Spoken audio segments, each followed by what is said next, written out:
everybody.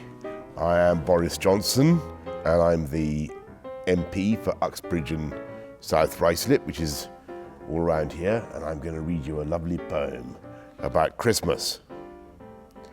You ready? Yeah? Are you looking forward to Christmas? Definitely? Okay, here we go.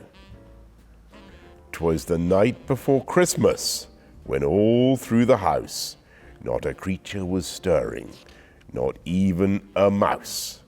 The stockings were hung by the chimney with care, in the hopes that St. Nicholas soon would be there. The children were nestled all snug in their beds, while visions of sugar plums danced in their heads. And Mamma in her kerchief, and I in my cap, had just settled our brains for a long winter's nap, when out of the lawn there arose such a clatter, I sprang from my bed to see what was the matter. Away to the window I flew like a flash, tore up the shutters and threw up the sash.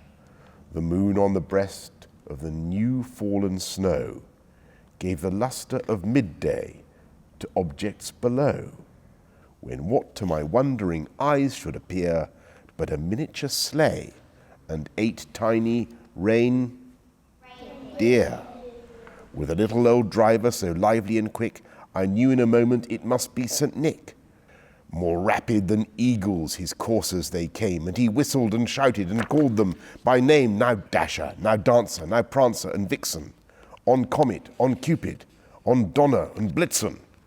To the top of the porch, to the top of the wall, now dash away all. As dry leaves that before the wild hurricane fly, when they meet with an obstacle, mount to the sky. So up to the housetop the coursers they flew, with the sleigh full of toys, and St. Nicholas too. And then in a twinkling I heard on the roof the prancing and pawings of each little hoof.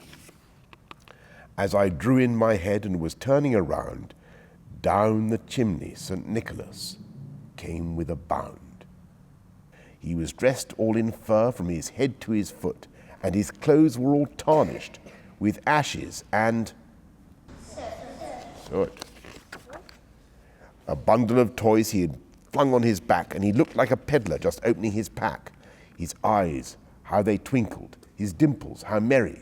His cheeks were like roses, his nose like a cherry.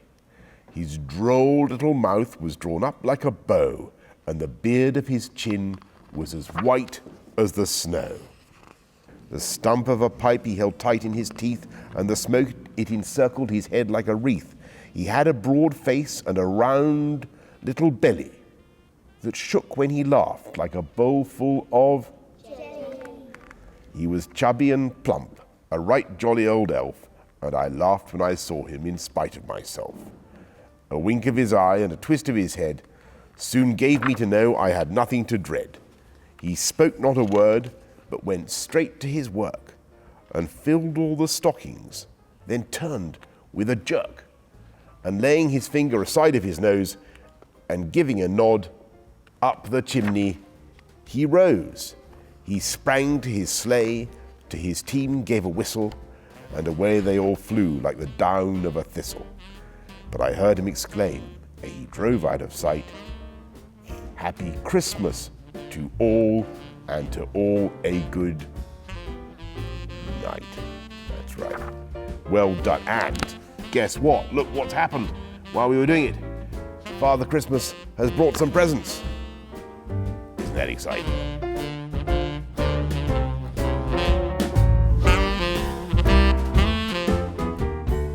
A Merry Christmas to everybody in Hillingdon.